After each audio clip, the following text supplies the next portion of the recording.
প্রাক্তন বিচারপতি তথা তমলুক লোকসভা কেন্দ্রের বিজেপি প্রার্থী অভিজিৎ গঙ্গোপাধ্যায় তৃণমূল কংগ্রেস সুপ্রিমো তথা পশ্চিমবঙ্গের মুখ্যমন্ত্রী মমতা বন্দ্যোপাধ্যায়কে নিয়ে করা মন্তব্যের পরিপ্রেক্ষিতে রহরা থানায় অভিযোগ দায়ের করা হলো পাতুলিয়ার সুধী নাগরিক বৃন্দের পক্ষ থেকে। বৃহস্পতিবার রহরা থানার সামনে প্রথমে বিক্ষোভ দেখানো হয় এবং পরে লিখিত অভিযোগ জমা করেন পাতুলিয়া এলাকার বাসিন্দারা।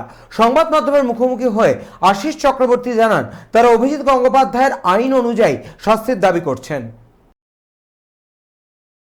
আজকের কারণটা হচ্ছে আমাদের রাজ্যের যিনি মুখ্যমন্ত্রী মাননীয় মুখ্যমন্ত্রী মমতা বন্দ্যোপাধ্যায়কে নাম ধরে টিভির ক্যামেরার সামনে প্রকাশ্যে যেভাবে তমলুকের বিজেপি প্রার্থী মাননীয় অভিজিৎ গঙ্গোপাধ্যায় মহাশয় যেভাবে উনি তার প্রাণনাশের হুমকি দিয়েছেন, সেই জন্য আমাদের সাধারণ মানুষজন আপামর জনতা, যেখানে মহিলা থেকে শুরু করে যুব ছাত্র সমাজ সবাই বেরিয়ে এসছেন যে এই হেন মন্তব্য কি প্রকাশ্যে এভাবে প্রাণনাশের হুমকি দেওয়া যায়। উনি কি হিসাবে এই হুমকিটা দিলেন? মানুষজন ভীত হয়েছে, এলাকায় শান্তি শৃঙ্খলা যাতে নষ্ট না হয় সেই জন্য মানুষজন আজকে রাস্তায় প্রশাসনের দ্বারস্থ হতে।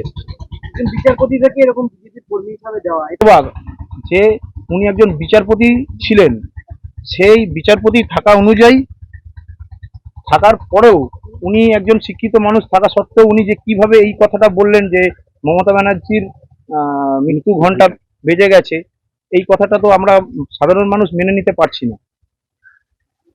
কি চাইছেন আমরা ওনার অবিলম্বে শাস্তির দাবি করি।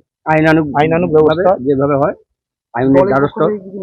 দলের পক্ষ থেকে এখনো আমরা কোনো রকম সার্কুলার আমাদের কাছে আসেনি। আমরা সাধারণ মানুষ হিসেবে রাস্তায় নেমেছি।